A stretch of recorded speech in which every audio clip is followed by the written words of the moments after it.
You are loved with an everlasting love. That's what the Bible says. And underneath are the everlasting arms. This is your friend, Elisabeth Elliot, talking with you this time about the man from Montana. I've told you the story of Jim Elliot, Pete Fleming, Ed McCully, and Nate Saint. Now I want to tell you about a man from Montana by the name of Roger Youderian. Roger was working on a station in the eastern jungle of Ecuador called Macuma. The Indians there are well known as the Jivaros, notorious because of their method of shrinking human heads. For, I suppose, thousands of years, they have cut off the heads of their enemies and through a secret formula have shrunk those heads to the size of an orange so that the features are still recognizable and the hair is still attached. These make very effective visual aids for their enemies.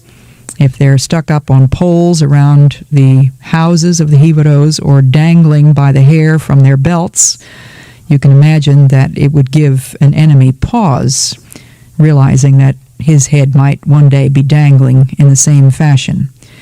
So Roger Youderian was working with the people who had once been thought of as very fierce indeed. Roger was not by any means the first missionary that had been there. There was a station that had been established in 1945 by a man named Frank Drown, and Roger was working with him. His wife, Barbara, was also there, and they had two children named Jerry and Beth. Raj was born in 1924 on a ranch in Montana. He was a pianist. He got polio when he was only 9 years old. He went to high school in Lewiston, Montana, and actually had recovered sufficiently from polio to be a basketball player there. He got 3 scholarships when he graduated for Montana State College and was voted outstanding freshman of 1942. A year later, he enlisted in the Army and became a paratrooper. He survived the Rhine jump in 1944 and was decorated for action in the Battle of the Bulge. Through various ways, God eventually called Roger to missionary work. In 1945, he wrote from Berlin to his mother, "I've a secret to tell you, Mother. In this, more than anything in the world, I want the action to precede the announcement. Ever since I accepted Christ as my personal Savior last fall and wanted to follow Him and do the will of the Lord, I've felt the call to either missionary, social, or ministerial work after my release from the service. Can't say now what the calling will be, but I want to be a witness for Him and live following Him every second of my life."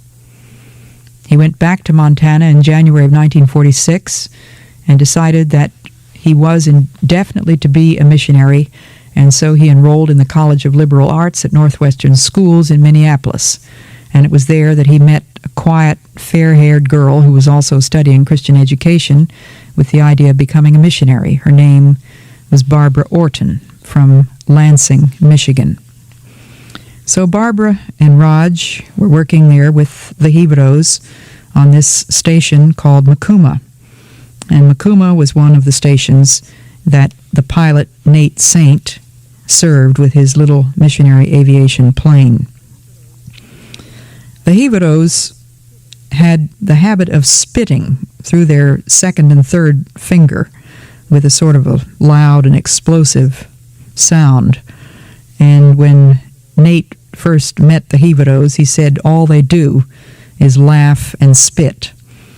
Another one of their seemingly peculiar customs was a 10-minute greeting. When men would greet each other, it would take them about 10 minutes to say, "You've come. Yes, I've come. I see you've come. And you live here. And where are you going?" And on and on. I don't know what all they said that took them 10 minutes, but that was their custom. They would wake up early in the morning and drink a certain kind of drink made out of a jungle vine, and then they would make dreadful retching and vomiting noises and actually succeeded in emptying their stomachs. I don't know how they managed to do this by at will, but apparently that was a skill that the Hivaro men had perfected, and this was their way of cleansing themselves at the beginning of the day. Their houses were about 30 feet long, made of split palm with thatched roofs and mud floors. There was a men's section at the front. Each child was taught the names of the enemies of his father and was made to repeat those names every day and to promise that he would avenge the blood. As Raj was working with the Hivaros, he knew that there was one group, also Hivaro Indians, who were called the Achwaras, and they had never been reached by any missionary. His friend and colleague Frank Drown had made an attempt to reach the Achwaras, and as he was approaching their territory with another missionary, he was met by a child with the message, "Turn around at once or be killed." Raj continued to pray for these people and that God would someday enable him to go and reach them. And so the time came when he felt it was God's time for him to move into Wambimi, an old Shell oil station in Achwara territory. The chief man there, I'm not sure that it's proper to call South American Indians chiefs. I don't really think that their tribes are organized in that way. But the man who sort of seemed to be the head honcho was a man named Santiago, who had a serious nose disease related to leprosy. And he heard that the missionaries had a remedy for this disease, and he sent word that Raj could come and help him. And so it was that Raj was able to enter that territory which had never been breached before by any missionary. The first thing that Nate wanted him to do was to build an airstrip, of course. It's one thing to drop things by parachute and by the bucket drop, but that's a temporary arrangement. And so Nate instructed Raj in building an airstrip. He had learned at Makuma what was required, and he went in there and began to build an airstrip. Until that airstrip was built, Nate used the bucket drop, using a 1,500-foot telephone cable and circling the plane at 60 miles per hour. Finally, the word came that the landing strip was finished. Well, Nate was not at all convinced that it could possibly be finished yet. It takes a great deal of time to not only cut down the trees and cut all the underbrush from under it, but then pounding the soft jungle earth and waiting for it to dry out, since it has never really been dry before, underneath the umbrella of the jungle trees, can become a very prolonged process, especially in the eastern jungle of Ecuador, where the rainfall averages about 12 feet per year. So Raj worked and sweated and had Indians working with him, and felt that the time had come for a landing. He called in on the radio and told Nate that he needed penicillin, and that Nate must come and bring the penicillin to him.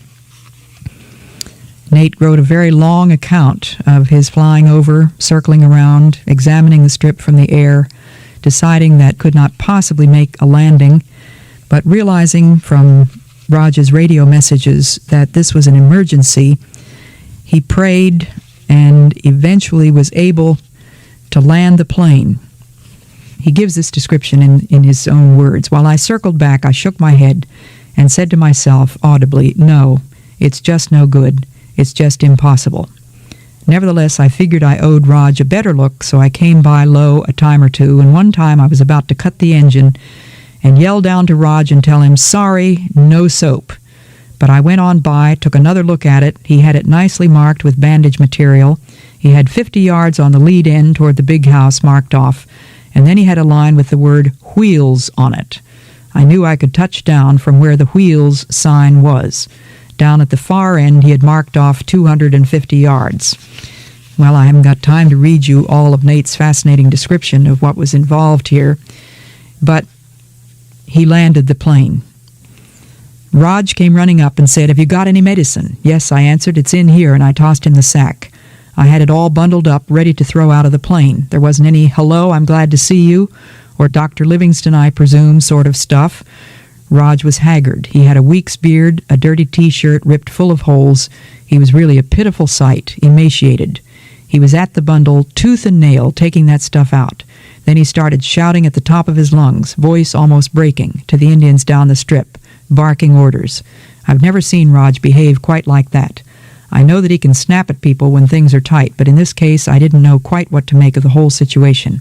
So I grabbed him kind of firmly by the arm and said, "Slow down now, Raj. Slow down. We've got time." He looked up out of those eyes and said, "We haven't got time. We haven't got time." So I didn't argue with him. He handed me 2 bottles of penicillin and said, "Here, shake these." So I did. He was barking orders at the Indians, and I thought to myself, my goodness, how on earth can these people think he's a friend when he talks like that? First thing I knew, everyone and his brother were getting shots.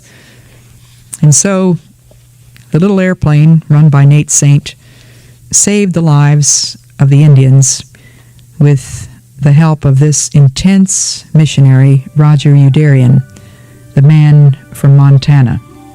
Remember that every experience in your life, if offered up to Jesus, can be your gateway to joy. That was the man from Montana, the Roger Youderian story. One of Elisabeth Elliot's themes in more than a decade of Gateway to Joy programs was the importance of dedication. That's something we saw in the lives of the 5 missionaries who gave their lives trying to reach the Auca or Waodani people. Among them, Roger Youderian that you just heard about. Well, let's hear more. This is about a minute long as Elisabeth talks about dedication. And let's look at what John says in 1 John 2:15. "Never give your hearts to this world or to any of the things in it. A man cannot love the Father and love the world at the same time. For the whole world system, based as it is on men's primitive desires, their greedy ambitions, and the glamour of all that they think splendid, is not derived from the Father at all, but from the world itself. The world and all its passionate desires will one day disappear. But the man who is following God's will is part of the permanent and cannot die." One of my favorite verses. One of the verses that I gave to the reporters who asked us why in the world 5 men would go into a savage tribe in Ecuador and get themselves killed. And my answer was, the world and all its passionate desires will one day disappear, but the man who is following God's will is part of the permanent. Thanks, Elisabeth. That comment from a series on alternatives to dating, which shows us that Elisabeth valued that subject of dedication. It permeated her view on the Christian life, not just for those living in the jungles of Ecuador, but us where we are today.